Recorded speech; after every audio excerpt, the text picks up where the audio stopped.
Bom dia, boa tarde, boa noite. Sejam bem-vindos a mais um episódio do ConsumoCast e hoje vamos falar sobre um assunto polêmico. Mitos e verdades sobre o consumo de alimentos ultraprocessados, processados e minimamente processados também. Mas quem vai explicar pra gente essas diferenças é ela, Dona Maria Inês. Bem-vinda. Obrigada. Bom dia, boa tarde, boa noite. Bom, para a senhora começar a se apresentando, eu queria saber quem é a senhora, o que a senhora faz e qual a sua posição, tanto aqui na universidade como em projetos que a senhora tem. Eita, é muita coisa assim, muito antiga. Eu estou aqui, eu sou química, né, mestrado em ciência dos alimentos e doutorado em ciências biológicas, mas trabalho muito em ciência e tecnologia de alimentos. E eu estou aqui na Rural já tem 35 anos. Há pouco tempo. Pois é, pouquíssimo. E ensino na parte da área de alimentos, né, na economia doméstica, no curso de economia doméstica e depois no curso de ciências do consumo. Mas também eu trabalhei muito para nós termos o programa de pós-graduação em ciência e tecnologia de alimentos aqui na Universidade da Rural, porque não existia esse curso aqui no estado de Pernambuco.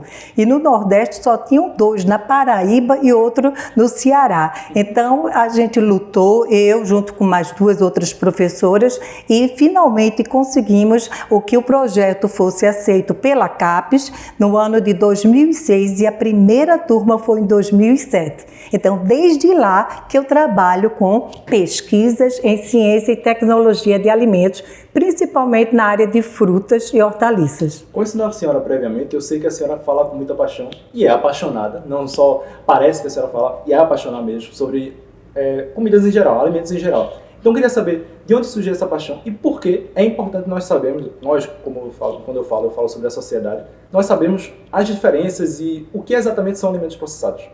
Pois é muito complicado quem não trabalha nesta área, não está por dentro, porque, por exemplo, eu quando me formei em Química, eu não sabia nada de alimento, eu tive que entrar nesta linha, estudar muito, fazer o mestrado e tudo para entender o que é processamento de alimentos, e daí eu me apaixonei pela tecnologia de alimentos, agora sempre junto com a ciência, né? Não só a tecnologia, e aí a gente vai ver o que é alimento processado, né? Então muita gente fica falando mal de alimento processado, mas alimento processado é desde aquele alimento que sofreu, colheu, depois da colheita foi para uma usina para ser lavado, higienizado e embalado. Então isso é um alimento processado. Então se eu pego uma fruta, por exemplo, que foi cortada no supermercado, o supermercado processou o alimento? Exatamente. Eu falo até da fruta inteira, antes de ser cortada, aqueles saquinhos de maçã que são vendidos já higienizados. Aquilo ali é um alimento processado. Entendi. E aí a gente tem o minimamente processado, que é o que você falou, que já vem cortado. Então aquele é bem correto, porque nas frutas e hortaliças você compra e está pronto para consumir. Sim. E é um produto muito bom mesmo, desde que não tenha eles adicionado nenhum outro ingrediente, nenhum outro aditivo. Entendi. Então, essa divisão de minimamente processado, ultraprocessado, ela está ligada à tecnologia do alimento, ou seja, quanto mais tecnologias eu coloco no alimento, mais ele é processado? É isso que é assim? É mais ou menos assim. E em 2010, nós tivemos uma classificação feita por um professor, um pesquisador brasileiro, que é da USP, junto com sua equipe, e que foi aceito no mundo inteiro. Lógico que tem alguns pensadores, pesquisadores que são contra, mas ele foi muito bem aceito na comunidade científica. E ele dividiu em in natura, minimamente processado, processado e ultraprocessado. Então nós temos essas 4 categorias para definir alimentos que sofreram algum processo. Tá, entendi que tem quatro categorias, ok. Mas existe uma melhor entre elas, alguma pior, não necessariamente ela é melhor do que a outra. Como é que eu no supermercado estaria procurando um produto ultraprocessado e estaria me sentindo bem por estar consumindo aquele alimento? Pois é, nessas 4 classificações, eu acho que o pior é o ultraprocessado, né? O ultraprocessado é o pior porque ele designa uma comida diferente, que não existe. Foi alterada, é novidade, é invenção do ser humano. Então ele coloca vários ingredientes para fazer uma nova receita. E aí, para ficar bom para o consumidor, vamos adicionar esse aditivo aqui, vamos adicionar uma cor para ficar com a cor bonita, um sabor, um saborizante, um aromatizante para dar um aroma melhor, um flavor melhor, e aí chamar a atenção do consumidor e ser prático, né? Assim. Ultraprocessado, ele é muito prático, já está pronto. Um exemplo bem típico é o quê? Aqueles salgadinhos, né? Sim. Os salgadinhos prontos, é só abrir o saquinho e você come e não consegue parar. Por que você não consegue parar? Porque ali dentro tem substâncias químicas que nós chamamos de aditivos saborizantes, que ele faz com que a pessoa não pare de comer, porque para dar uma sensação de querer mais, que tem aquele aroma e aquele sabor que todo mundo gosta. A senhora falou palavras com aromatizante. Eu lembrei da conservante. É uma coisa que minha mãe sempre fala. Não tome isso aí não come isso aí não, porque é cheio de conservante. Então, é uma coisa que ela me fez não querer. Se eu olho para um alimento e eu olho no rótulo dele, porque eu sou curioso. Eu gosto de olhar sempre o rótulo para saber o que é que exatamente eu estou comprando. Não necessariamente eu tenho conhecimento para entender todas as coisas que estão ali, todas as letras, todos os químicos que estão presentes no alimento, mas eu sei que quando tem um conservante eu deveria estar evitando por conta da minha mãe. Então, deveria continuar seguindo isso ou não necessariamente todo conservante ou um alimento que contenha conservantes é ruim? Olha, porque muita gente faz até confusão, porque pensa até que conservante é sinônimo de aditivo, porque os alimentos podem ter muitos aditivos e não ter nenhum conservante, e pode ter poucos aditivos e um conservante.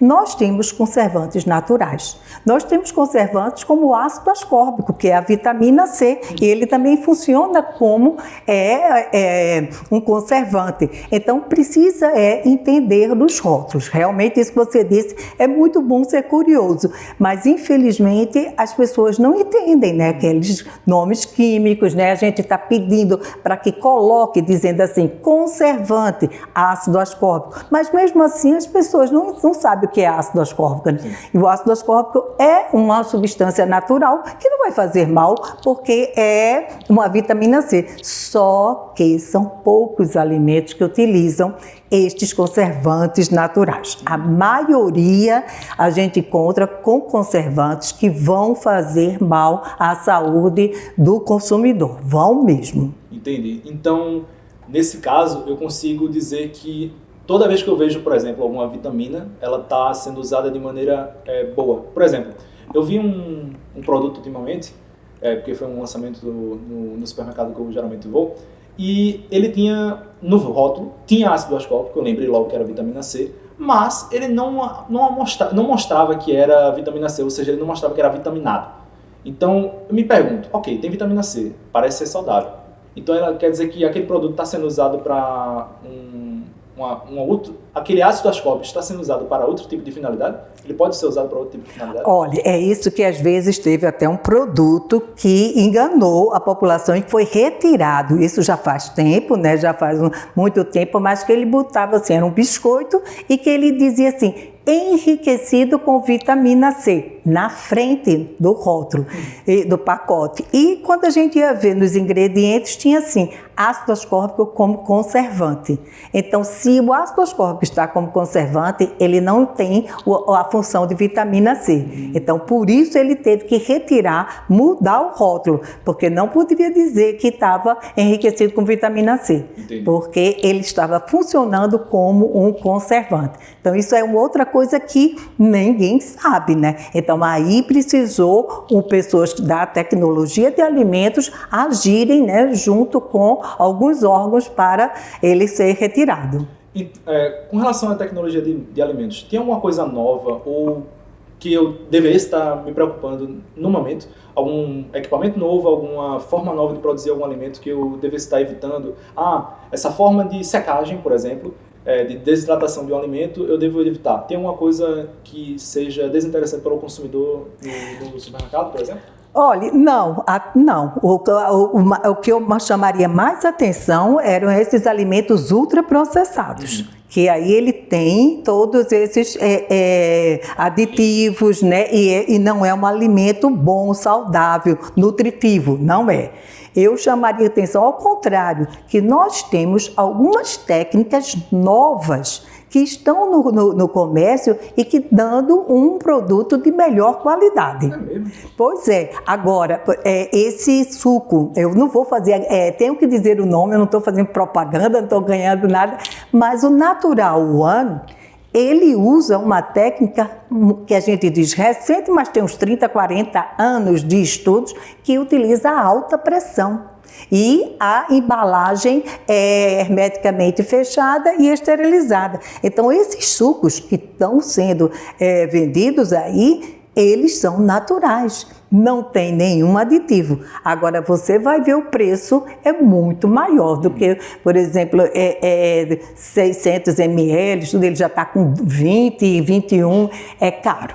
É caro porque é um alimento de primeira qualidade e usa uma tecnologia que para o Brasil é nova, mas fora do Brasil, no mundo, já ela é usada há mais de 10, 15 anos, que é a alta pressão. Então, esse método, essa tecnologia é maravilhosa. A senhora pode explicar um pouco como é que funciona essa tecnologia? Eu entendo que leva a alta pressão, mas como é que funciona a máquina, por exemplo? Como é que eu sei que aquele produto foi feito para alta pressão? Olha, a empresa, ele diz, ele comenta no rótulo, ele diz isso. A alta pressão realmente é uma máquina que dá uma pressão, vocês terem uma ideia, se vocês pegassem uma moeda de 25 centavos e botassem 3 elefantes imensos em cima dessa moedinha. Então, é a pressão que o alimento sofre, é dessa maneira. E aí, ele não permite que os micro-organismos se desenvolvam e cresçam. E os nutrientes não sofrem muito. Por que eu digo não sofre muito? Porque nenhum tipo de processamento fica sem ter nenhuma alteração. Não, tem. Todo método de processamento, do mais simples ao mais sofisticado, há uma alteração nos nutrientes. Agora, às vezes há uma alteração no nutriente, mas o outro nutriente se expõe mais e fica mais fácil de ser absorvido. Então, aquilo ali é equivalente. Às vezes é melhor processar o alimento do que não processá-lo. Engraçado, hein? Assim, é engraçado quando eu comparo isso, porque o popular, nesse caso, ele não está ligado aos achismos, aos conhecimentos acadêmicos que existem na área do processamento de alimentos. Então, os achismos do cotidiano são praticamente o contrário do que eu achava. Um alimento processado ele não necessariamente vai ser mal à minha saúde. Não necessariamente eu estar escolhendo um alimento natural quer dizer que eu estou fazendo uma boa opção. Eu posso estar substituindo aquele alimento natural por um alimento mais seguro. Pelo que eu estou dizendo, o processamento de alimentos é um alimento mais seguro. Pode deixar o alimento mais seguro, exatamente, pode, porque ele foi tratado de uma maneira e embalado, hermeticamente fechado, que aí não vai deixar os micro-organismos crescerem e se desenvolverem, que é o nosso problema, e nem algumas reações químicas que possam acontecer. Então, isso é bom. Então, o que eu recomendo geralmente é ler os rótulos. Sim. Tem que ler os rótulos e, principalmente, não é ler a data de validade, só ver o preço. Não, é principalmente os ingredientes, porque ali junto dos ingredientes você vai ver os aditivos. Entendi. Foi bom a senhora ter tocado no assunto de preço, porque eu queria entender os mitos e verdades relacionadas a... Tá bom, eu tenho tanto dinheiro para gastar na minha feira, por exemplo. Então, se eu escolher um suco X, é melhor para mim, porque é melhor para mim consumir aquele suco do que consumir água, ao invés de gastar mais, porque eu não posso, nenhum suco natural. Nesse caso, eu não consigo, a pessoa não consegue na feira fazer uma escolha como essa, porque ela não tem aquela possibilidade. Então, quais as dicas que a senhora dá para uma pessoa que não tem aquela disponibilidade, tanto financeira quanto temporal, para consumir um alimento mais saudável, digamos assim. Pois é isso que eu quero dizer. Eu sou a favor dos alimentos processados, eu trabalho com tecnologia de alimentos para desenvolvendo novos produtos, mas eu sempre falo e luto muito que eu digo que tem que usar a cabeça. Tem que ser uma compra consciente, porque a gente tem que ter escolhas. Se você tem tempo, você compra tudo in natura. Se você não tem tempo, é bom você, em vez de quando, comprar alguma coisa já processada para lhe ajudar para fazer seu cardápio. E outras vezes que você não tem tempo para fazer nada. Então, um dia você vai ter que comer um alimento que não seja tão saudável. Mas é uma vez, não é sempre, não é todo dia. A gente vai fazer um piquenique, vai fazer um dia, uma vez ou outra, tudo bem levar um salgadinho. Mas não é todos os dias, dá para uma criança um saquinho de salgadinho para ser o lanche na escola. Então é isso, o embutido, o presunto, a salsicha, meu Deus, tem aditivos que são cancerígenos dentro desses produtos, a gente já sabe, é reconhecidamente cancerígeno, mas não tem outra substância química que possa substituir o nitrato e o nitrito de sódio para evitar o crescimento do Clostridium botulinum. Então, ele é permitido em pequenas quantidades. Então, você come uma fatia de presunto, ótimo, mas você comer todos os dias, na hora do café da manhã, no almoço comer um cachorro quente de salsicha, de noite comer de novo um presunto, então você tá com o seu acúmulo no seu organismo elevado. E isso pode desencadear doenças. A senhora citou anteriormente que o processamento ele nunca deixa o alimento exatamente igual. O que eu quero dizer isso é com a relação à tabela nutricional. Então ele perde nutrientes. Eu queria saber se existe alguma forma da gente mitigar essa perda de nutrientes quando a gente vai fazer alguma receita em casa. Quando a gente vai consumir um leite, por exemplo, que foi ultraprocessado. Porque aqui no Brasil a gente não usa o leite pasteurizado. Em conversas antes daqui, a gente já chegou a conversar sobre o leite pasteurizado, que a gente não compra aqui no Brasil, geralmente. Então eu queria saber se existe alguma forma da gente mitigar em alimentos mais comuns, como leite, ovos, a perca de nutrientes desses alimentos. Pois é, o leite é um bom exemplo que você falou, que o Brasil, né, um país em desenvolvimento e usa só mais, é impressionante que tem pesquisas mostrando de 80% do consumo do leite é o esterilizado, né, que é ultra high temperature, e que nos outros países, nos Estados Unidos, na Europa, eles usam o leite pasteurizado, que é a melhor maneira, porque não diminui os nutrientes. O high temperature, que é o esterilizado que vocês chamam de caixinha, ele vai perder algum valor nutritivo. E dependendo da empresa, eu sou muito desconfiada, porque dependendo da empresa, este equipamento ele tem que estar muito bem ajustado, porque o processo, tecnicamente falando, da função dele é muito bom. Ele atinge 121 graus Celsius em 4 segundos, em 3 segundos, quer dizer, é num piscar de olhos. Mas às vezes você não tem esta máquina funcionando desta maneira. E aí é que vai piorar mais o valor nutritivo do leite. E as pessoas compram esse leite, está na temperatura ambiente e chega em casa e quer um leite quente e bota no fogo para ferver. Aí já está 2 vezes esse leite fervendo, perde mais valor nutritivo. Entendi. Então, resumindo, de um leite de caixinha eu devo tomar ele geladinho. Geladinho.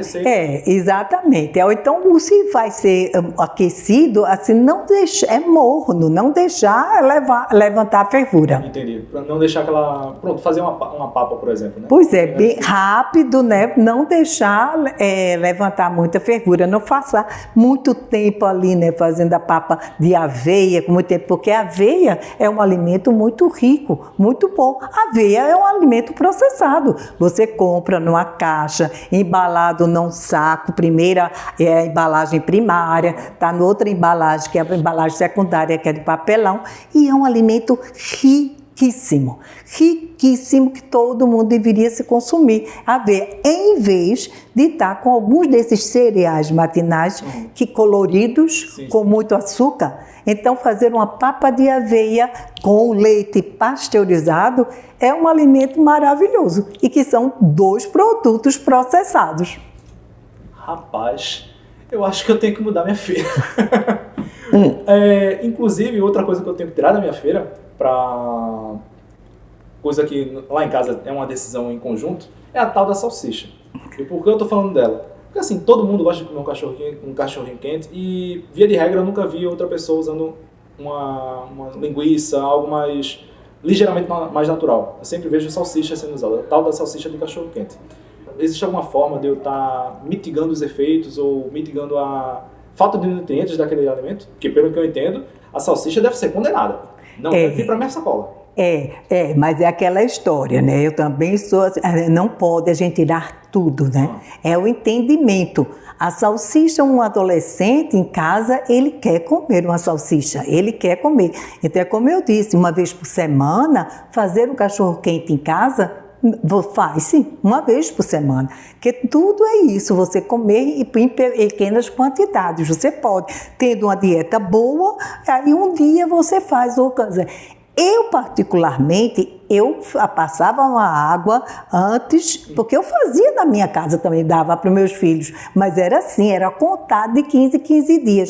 Então, passava numa água quente antes, porque aquela água sai colorida, sim, sai laranjada. Então, jogava fora, botava noutra água e consumia a salsicha com o molho de tomate, o ketchup que é processado, a mostarda que é processada. Agora você tem que olhar os ingredientes para ver que ketchup que eu vou comprar, que mostarda que eu vou comprar, porque tem mostardas boas e outras não. Outras você tem muitos estabilizantes, emulsificantes que vão só dando volume ao produto e que hoje em dia tem estudos mostrando que essas substâncias que chamadas estabilizantes e emulsificantes, elas estão sendo condenadas para a saúde. Tem várias pesquisas recentes sobre isso e que dá alergia, dá esse saciamento, dá esse empachamento. Uma coisa que eu queria pontuar, foi dito no começo do episódio, mas o que eu queria pontuar é: todo conservante, ele é um aditivo, correto? Mas nem todo aditivo é um conservante. Exatamente. Via de regra, todo o nome que você escutou aqui hoje, como emulsificante, edulcorante, ele é um aditivo. Mas nem todos eles são conservantes. Exatamente. Existe um grupo de conservantes, que eu não vou lembrar agora de cabeça, não tenho gabarito para isso, mas definitivamente eles não... O uso da palavra conservante como aquele alimento está cheio de conservante, não vou comer isso porque é ruim, no vocabulário da sua avó, pode ser corrigido. Mas claro, faça isso com jeitinho, faça isso com delicadeza, porque afinal de contas ela veio antes de você, ela sabe das coisas. Mas claro, ninguém sabe de tudo. Uma coisa que eu queria perguntar foi, no meio da fala da senhora anterior, a senhora falou sobre o valor diário, a senhora falou sobre o consumo daquele alimento, muitas vezes durante um período curto de tempo. E quando eu vou olhar no rótulo, eu vejo uma coisinha chamada VD, que, pelo que eu sei, é valor diário. Então, como é que eu leio aquilo ali? Como é que eu levo aquilo ali para o meu dia a dia? Como é que eu trato aquilo ali no meu consumo diário? Como é que eu trato aquilo ali na minha cozinha? Certo, olha, você vendo um produto, vamos dar o exemplo do sódio, que é o sal, né? Então, o sal hoje em dia faz mal, é um problema de saúde pública com elevada, a dieta com muito sal pode levar a pressão alta. E aí você vai ter que ver, porque tem produtos que tem quase 80% do valor diário de sal. Então, você comendo aquela quantidade daquele produto, você já completou 80%, quer dizer, só falta 20% em todos os outros alimentos. Então, isso você tem que estar olhando quanto que ele vai dar do VD. Ali naquela tabelazinha de informação nutricional é que tem dizendo na última tabela. Inclusive, com a modificação da lei em 2020 e que foi aplicada em 2022, A informação nutricional agora ficou melhor de se ver, porque foi obrigado a fazer fundo branco e letras pretas. Então a tabela tem que ser toda com preta, com letras, né, os traços pretos e o fundo branco. Então você está vendo melhor. Entendi. Perguntando sobre as pesquisas da senhora, hoje em dia a senhora tem um trabalho de pesquisas aqui na Rural, no CTA, né? CTA. Então eu queria saber quais as novidades que a senhora está trazendo para cá, quais as novidades que a senhora está trazendo para o mundo, não necessariamente para o mercado, mas para o mundo dos alimentos processados.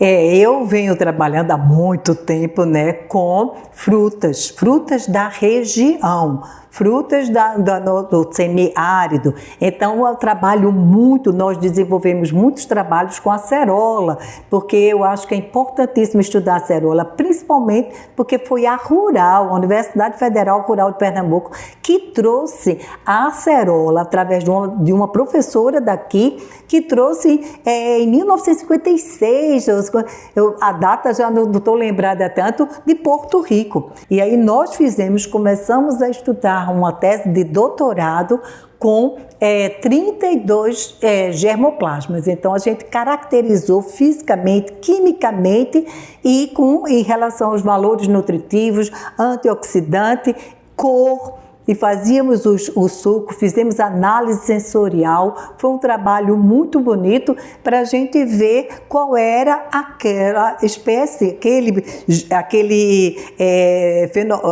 como que a gente chamava, meu Deus, aquela planta que tinha as melhores características, né? Que era rica em ácido ascórbico, tinha uma cor boa, tinha os outros bioativos, tinha outras vitaminas. Então a gente fazia. Infelizmente, os melhores resultados que davam para mais rico, que era 1.000 e tantos miligramas por 100 gramas de ácido ascórbico, era na cor mais alaranjada. Então, olha aí como era interessante o consumo. O consumidor, ele queria um suco de acerola mais vermelho. Porque foi a que chegou primeiro, né? E a vermelha, até a roxeada, ela tinha bem menos vitamina C.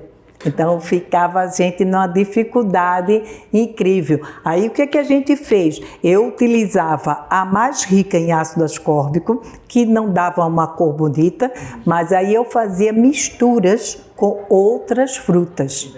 Então eu comecei a desenvolver uma geleia de manga que não tinha muito açúcar. Uma geleia com pouco açúcar, com acerola e com manga, porque fazia a junção de vitamina C com beta-caroteno, que nossa manga espada é rica em beta-caroteno. Aquela laranjinha? Aquela que transforma em vitamina A no nosso corpo. Então eu fiz isso e foi muito interessante, porque fizemos,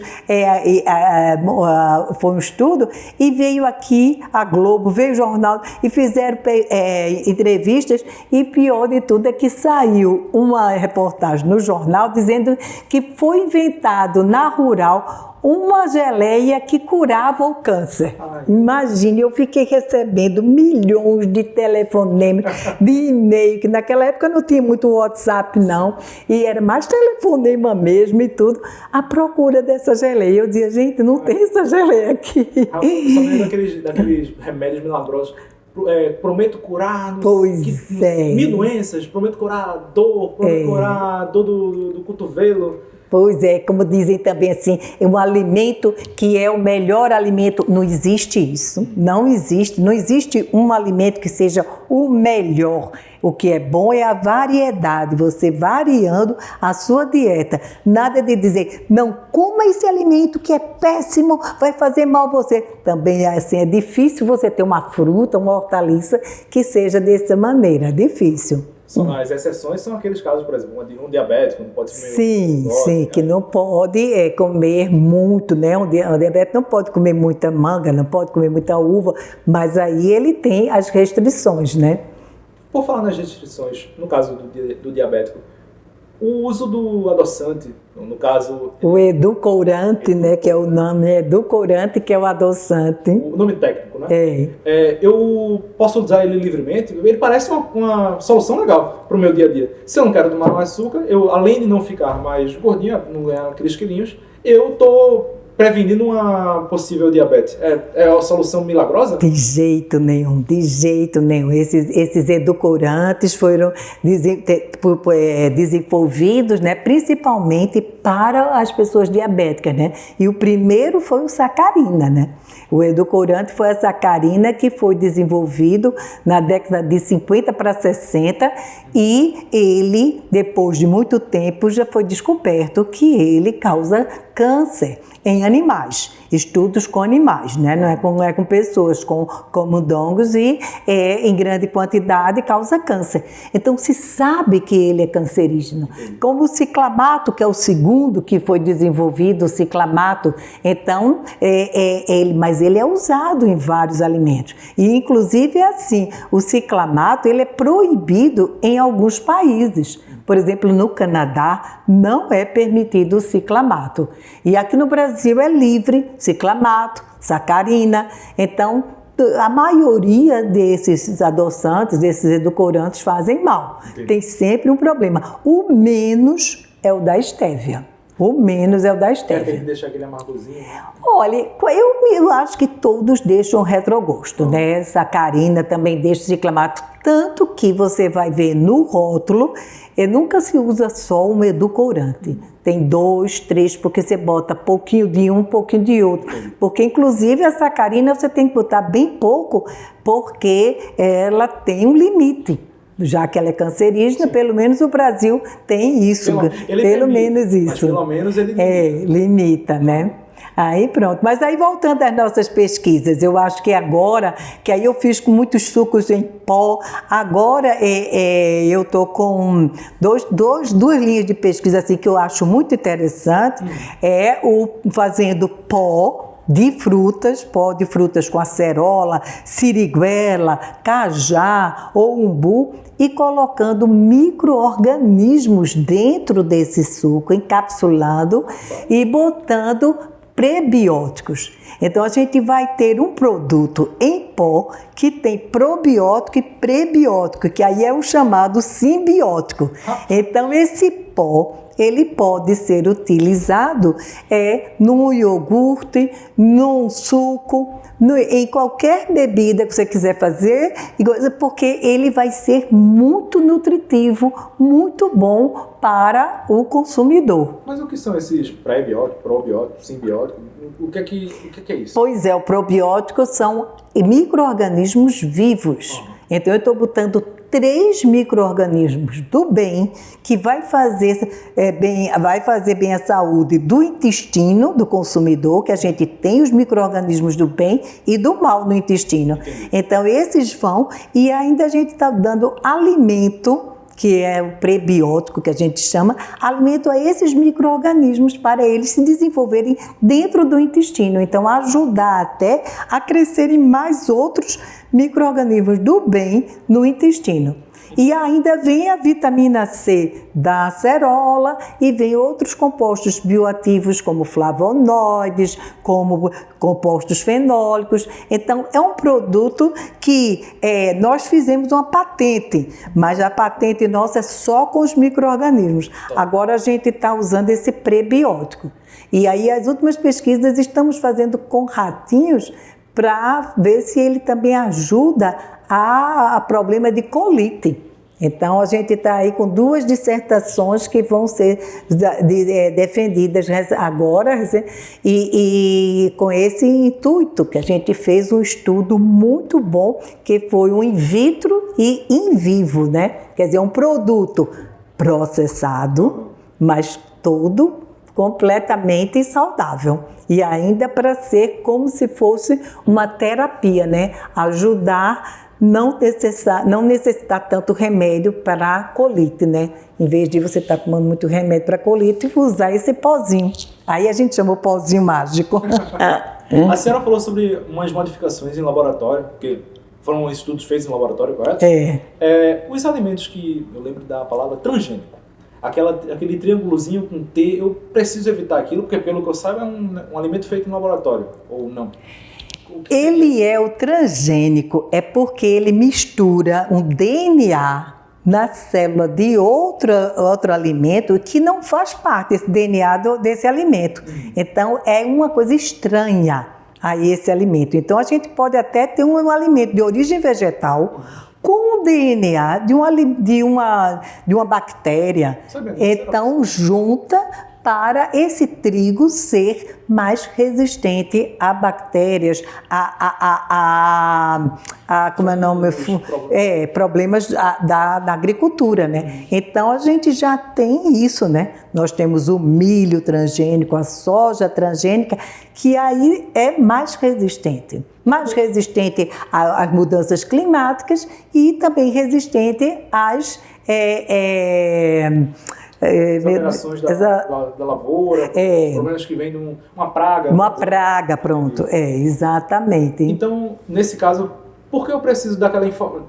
Eu falo isso porque eu lembro daquela lupinha que tem no topozinho das embalagens, geralmente, os salgadinhos, por exemplo, contém muito sódio, contém muita gordura saturada, mas o transgênico geralmente está na parte de baixo e quando tem alguma coisa que chama a sua atenção, nesse quesito das legislações, porque tudo isso passa por uma legislação, eu fico me perguntando se aquilo ali faz mal.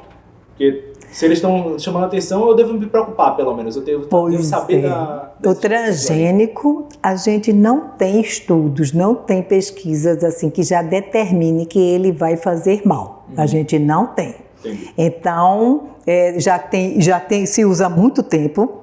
Então, são linhas de pesquisas, mas a gente não pode dizer nada. Então, tem pessoas, né, comunidades, que não querem usar nada transgênico. Então, procura. É difícil aqui no Brasil, viu? Você achar um milho sem ser transgênico. Eu não lembro a última vez que eu fui no supermercado procurar uma fubazinha e não tenha visto o Tzinho ali embaixo. Pois é. E a nossa soja também, que é toda transgênica aqui. Então, é complicado. Os produtos orgânicos, tem algumas famílias de agroecologia que tentam plantar o milho, mas realmente, eu não sei onde eles conseguem essa semente. É difícil saber.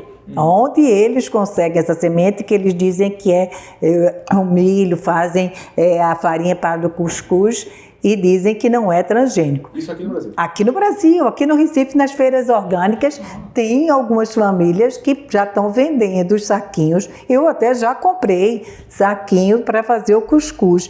Agora, é assim, já até me perguntaram, você comprou, mas de repente você sabe de onde veio essa semente? Onde ele comprou essa semente para plantar o milho dele? Entendi. Aí é difícil. A senhora tem um conhecimento sobre os rótulos de embalagens. E por isso eu queria perguntar se existe algum selo que me dê uma garantia de estou consumindo um bom alimento, estou despreocupado quando esse selo estiver na embalagem desse alimento. Olha, a gente não tem assim, não tem. O que a gente consegue com muita luta, foi essa história da lupa, que você até começou a falar aí, essa lupa que é recente. Essa lupa começou em 2022. Entendi. Mas desde muito tempo atrás, até já participei também de reuniões, porque é a Anvisa, que junto com o MAPA, que resolve, e junto com pessoas também da academia, para ver o melhor. Inclusive, em outros países, tem a chamada melhor do que essa lupa.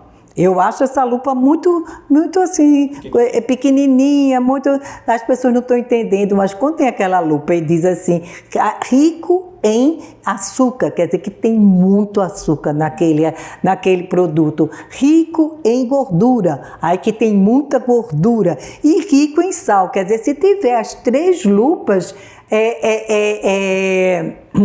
como é o nome? Já o alimento é cheio de produtos que vão fazer mal. Muito açúcar, muita gordura e muito sal.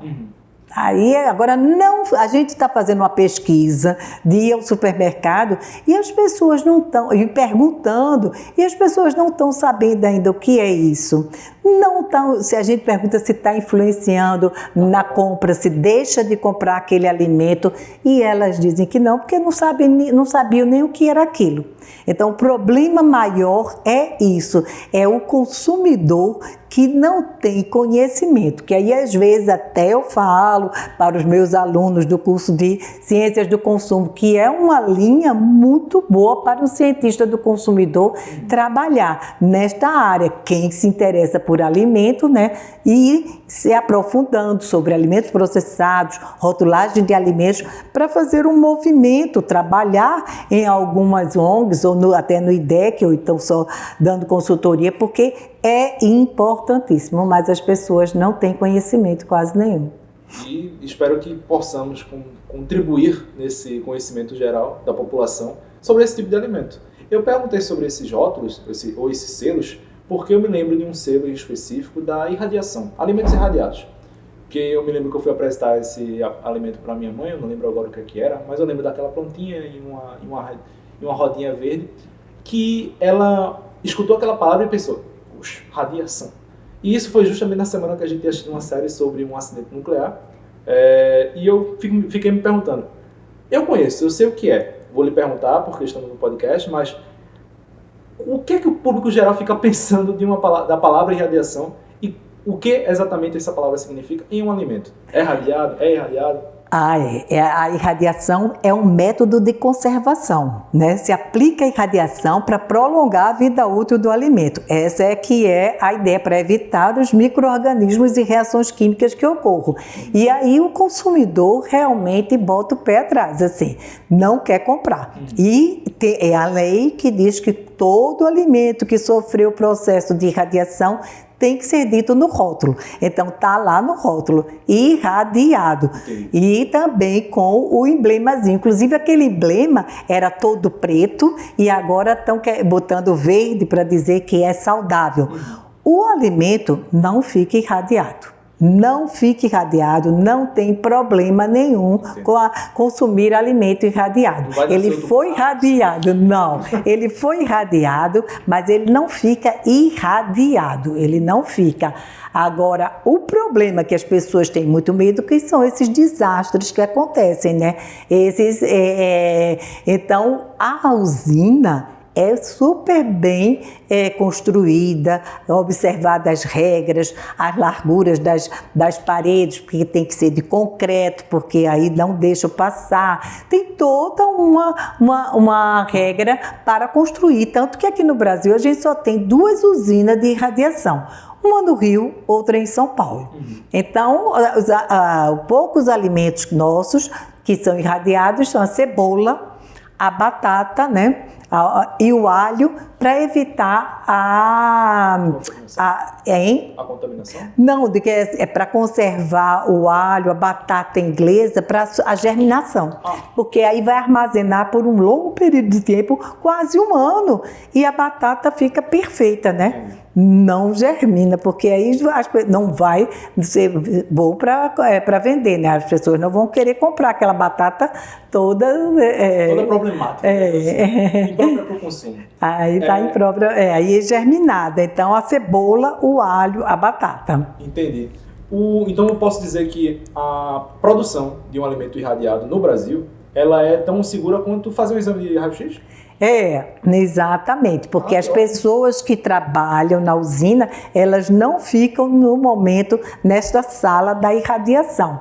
Nada, o alimento fica lá sozinho e vem a fonte que sobe automaticamente de um local que é subterrâneo, que tem toda uma estrutura também para que ela fique sem contato com coisa alguma do ambiente. Agora, isso é um cuidado muito grande, tem que ter um treinamento muito bom com o ser humano, né? Com as pessoas que trabalham, porque aí é que é um problema, que sempre tem um erro humano e acontece alguns desastres, né? Mas em outros países estão consumindo carne irradiada, né? Bacon irradiado. Na Alemanha, nos Estados Unidos, no Japão, já é consumido. Que legal. Bom, nessa próxima parte eu vou lhe fazer uma brincadeira contigo. Eu lhe falo um produto alimentício uma comida qualquer, ou um produto que encontremos facilmente no supermercado, e a senhora me responde com um problema na produção ou no próprio produto em si, no consumo dele. O primeiro deles é o famoso miojo. O que é que a senhora tem a me falar sobre ele? Pois é, o miojo é um alimento ultraprocessado, né? Ultraprocessado, que é ali facílimo de utilizar, tem aditivos, porque ele vai ter meu Deus do céu, que o do saborizante que eu falei, que ele é viciante, então ele vai ter em grande quantidade, e tem o emulsificante, tem o estabilizante, então ele não é bom. E o que acontece? As crianças são acostumadas a ficar comendo isso, elas mesmas fazem para elas, né? Porque é só ferver uma água, joga e aí consome, né? Apesar de eu conhecer uma pessoa que queimou miojo, professor. É difícil fazer. Mas eles fazem, né? Tem muitas crianças por aí já com 10, 11 anos que fazem, consomem. Novamente, é o que eu digo, uma vez ou outra que está com pressa, que a mãe não pôde, ninguém pôde fazer alguma coisa para comer melhor, sim, aí comeu um miojo. Mas eles não fazem assim, só uma vez ou outra, né? É constantemente, já faz a compra, já faz parte da sua feirinha, da sua lista de compras, né? Então aí que é o problema. Entendi. E as crianças consumindo, né? Bom, o próximo alimento seria a carne de sol. Esse parece que não é inofensivo, mas já vi conversas que... Olha, a carne de sol, como era feita antigamente, no século passado, que não existia energia elétrica, que a carne de sol era utilizada como método de conservação, o sal, que aí chegava-se a colocar 18 a 20% de sal nessa carne. Aí era salgada mesmo, que ela ficava dura, salgada. O que a gente está vendo recentemente, quando eu falo de pesquisa recentemente, já tenho 10 anos, 15, é que a gente está recomendando não colocar tanto sal. Então, alguns estão concordando, outros não, os que processam carne de sol. Então, a gente já fez no laboratório com 3 a 5% de sal. E ficou bom. Agora, só que essa carne com 3 a 5%, ela tem que ser mantida na refrigeração. Que não é o padrão. Que não é o padrão. Entendi. Mas hoje em dia, com a energia elétrica, então o recomendado é esse. Porque você não deve comer carne de sol, carne de charque, todo dia e desse jeito com tanto sal. Não deve. A gente tem que acostumar. É boa carne de sol? Mas exatamente para variar o cardápio. Então, é um método de processamento para mudar o sabor da carne, não mais para conservar a carne. É isso que tem que ser entendido, usar o sal como método de processar um novo produto, mas não para conservá-lo. Tá, entendi. O próximo produto é o leite em pó. A gente geralmente usa leite em caixinha ou o leite pasteurizado, mas é um pouco raro. Mas e o leite em pó? Tem algum problema nele? O leite em pó, que é muito utilizado aqui, né, no Nordeste e tudo, ele perde valor nutritivo, porque, como eu disse, todo processamento a gente tenta diminuir, mas perde um pouco o valor nutritivo. E aí aquela história do consumo, que o melhor é o leite líquido pasteurizado, porque esse leite em pó, a gente tem que saber como vai preparar esse leite, que água vai ser utilizado. Aí a gente vai ver as famílias com aquelas de uma população mais vulnerável. Ela vai colocar o quê? Uma lata de leite que diz que dá 1 litro, vai dar 2 litros, 3 litros. Porque ela vai fazer o quê? Bem ralinho. E aí não vai nutrir, não vai fazer o que deveria fazer para uma criança que precisa de leite. A criança precisa de leite para o crescimento e desenvolvimento. Criança de 4, 5, 6 deve tomar uns 2 copos de leite. Então, é importante o leite. E se for dado desse jeito, e que tipo de água também que ela usou? também a gente tem medo disso, né? Então tem que ferver a água e colocar a quantidade certa, mas não é bom. E muitos que eu tenho ouvido minha vida toda, eu ouço falar, elas dizendo assim, porque rende mais, né? O leite em pó é bom porque rende mais. Sim, em teoria rende, né? A gente consegue fazer render, mas não necessariamente a gente está colocando o que a gente precisa para dentro. Pois é, não rende, né? Não rende. Por último, eu tenho o sorvete. O que é que a gente pode falar sobre o sorvete? Por exemplo, teve um dia que eu cheguei com um sorvete em casa descongelado. Descongelado, aí ficou aquela pastosa. Quando eu coloquei ele de volta na geladeira, ele ficou separado. E minha mãe disse que estava tudo bem. E minha mãe disse que eu podia consumir aquilo ali tranquilo, porque ele veio congelado e ficou na geladeira congelado. Então eu fico me perguntando se tem alguma coisa sobre os alimentos congelados em geral, isso que a gente possa citar aqui agora. O sorvete só começa. Olha, o sorvete, na produção do sorvete, ele é 50% ar. 50% ar. Se você compra 1 litro, então metade é de ar. Quando você faz e tudo. Então, quando você diz assim que descongelou, se ele descongelar, você vai ver que ele vai ficar metade da caixa onde ele veio. Se fizer uma experiência que a gente já fez aqui no departamento. E o sorvete tem muita gordura. Muita gordura. Tem o estabilizante, tem o emulsificante e às vezes tem o corante, né? Então, o ideal eram bons sorvetes de fruta. Mas, infelizmente, você não encontra mais sorveterias que façam sorvete de fruta só, água, fruta e açúcar. Entendi. Hoje em dia tem fruta, mas aí tem o creme, tem a gordura para poder dar volume. Entendi. A gordura dá o volume, diminui a quantidade de fruta, bota açúcar, bota o emulsificante, bota o estabilizante, então torna-se um alimento riquíssimo em gordura. Então é isso que não é muito bom todo jeito. Agora no fim de semana tomar um sorvete é muito bom. Ah, claro. É muito bom. No país tropical como o Brasil. Pois é, exatamente. E fico com pena que essas sorveterias não têm mais que só da fruta. Bom, acho que depois desse episódio, muito provavelmente alguém vai escutar e vai se inspirar na criação de um novo empreendimento. Começando no começo do fim, eu queria perguntar quais as próximas tendências que a senhora acha que vão vir para o consumo de alimentos processados, ultra ou minimamente. Qual um novo produto ou um novo método de processamento a senhora acha que está vindo por aí? Olha, ultraprocessado vão vir vários, né? Porque é a mania, né, do novo, e tem pesquisas mostrando que tem consumidores, não muitos, mas uma parte, vamos dizer assim, 2% ou 3%, mas as empresas querem abarcar com todo o consumidor, né? Que quer chegar em supermercado e quer ver, toda vez que vai para o supermercado, quer ver um produto novo. Entendi. Quer ver um produto novo. Então, para esses consumidores, as empresas têm que desenvolver produtos. E para desenvolver produtos para esse tipo de pessoas, vem com muitos aditivos, vem com muitas coisas. O que é bom é que venham outros métodos de conservação que são muito bons, mas aqui no Brasil ainda não entraram, né? A gente estuda eles, mas aqui só entrou esse de alta pressão.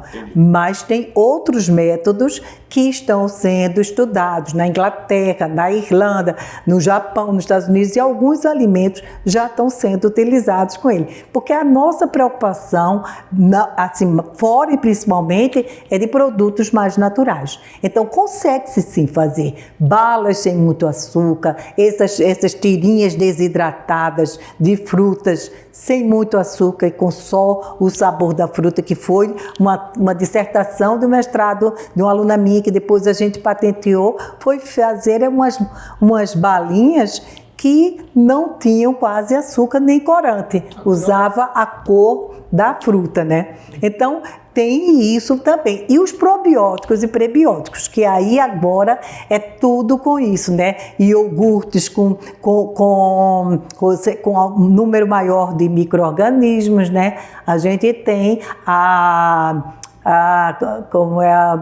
agora aquele alimento Tem o kefir, que é rico em micro-organismos, mas tem um outro que é kombucha, muito bem, kombucha.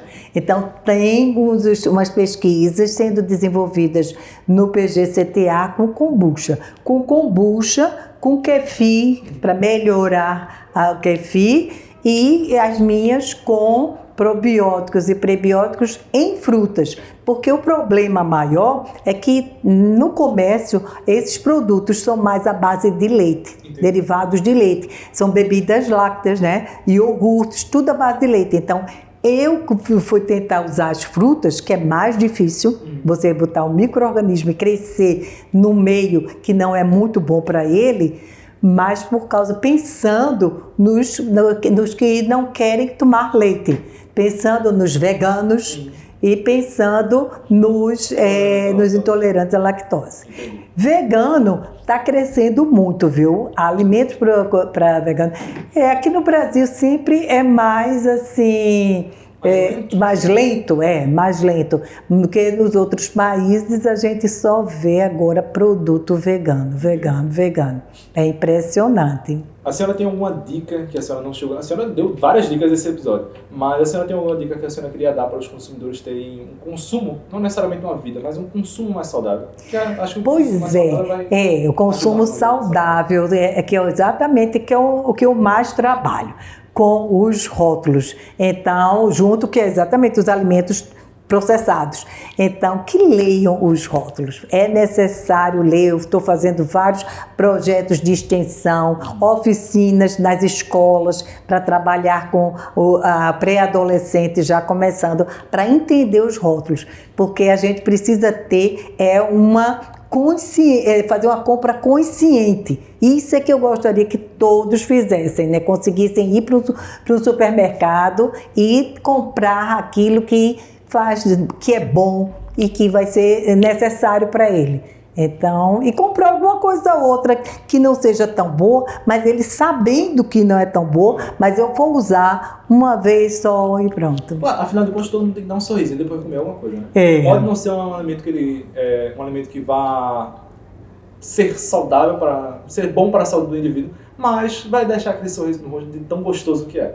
Então, falando de alimentos, como uma última pergunta, eu queria saber se a senhora tem algum alimento, como o kefir ou a kombucha, para sugerir para a população que geralmente ela não conhece. Porque, assim, eu conheço, por uma indicação sua, o kefir ainda não chega a provar, mas eu tenho certeza que a maioria das pessoas não conhece. Então eu queria saber se tem algum alimento que não foi citado aqui hoje, que a senhora queria sugerir para quem está assistindo a gente. Olha, realmente fica, a gente falou já bastante, né, dos alimentos, né, e era o kefir que eu vejo, é ele mesmo, o kefir, que é inclusive que eu falei para vocês também que eu fiquei com pena. Aí aquela história que eu fico assim saber aqui de startups, de empresas que começam e fecham, que tentam e não conseguem, lutam. Conheço uma pessoa que trabalhava com kefir, fazia um produto maravilhoso que eu era fã e tudo, só que ficava caro, tornava-se caro. E não foi para frente, né? Os sucos de fruta, novamente, aquele que eu até comecei, eu dei algumas consultorias na fábrica e tudo, do suco de fruta com kefir. Então, ela começou a vender, embalava e tudo, mas não foi para frente e não continuou, porque não teve consumo em grande quantidade, né? Então fica a dica, consumam kefir, ou pelo menos busquem sobre. A primeira vez que vocês testarem, manda um comentário aqui ou procura a professora. Falar nisso, se você não quer deixar algum recado, suas redes sociais ou alguma forma da pessoa lhe contatar. E muito obrigado, claro, por ter vindo hoje. Eu que agradeço, que aqui foi um papo muito bom, né? Uma divulgação, né? Para ajudar, né?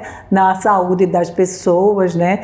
E tá aqui na Rural, sempre eu faço isso, é um grande prazer, porque é a minha vida, eu adoro trabalhar com pesquisa, com alimentos e tudo, então é só mesmo agradecer a vocês. E eu estou aqui no Departamento de Ciências do Consumo, ainda estou como coordenadora dos laboratórios de alimentos que nós temos no nosso departamento, então é só me procurar, não tem muito não. E o nosso WhatsApp está de braços abertos, claro que de uma maneira figurada, porque afinal de contas meu celular não tem braço, de braços abertos para receber a sua próxima proposta de tema. E para você, muito obrigado por ter nos acompanhado até agora. E nos acompanhe no Instagram, no TikTok e principalmente no YouTube, que é onde esse vídeo vai sair, onde você vai ver alguns cortes sobre hoje e sobre alguns vídeos antigos. Até mais, fica aí.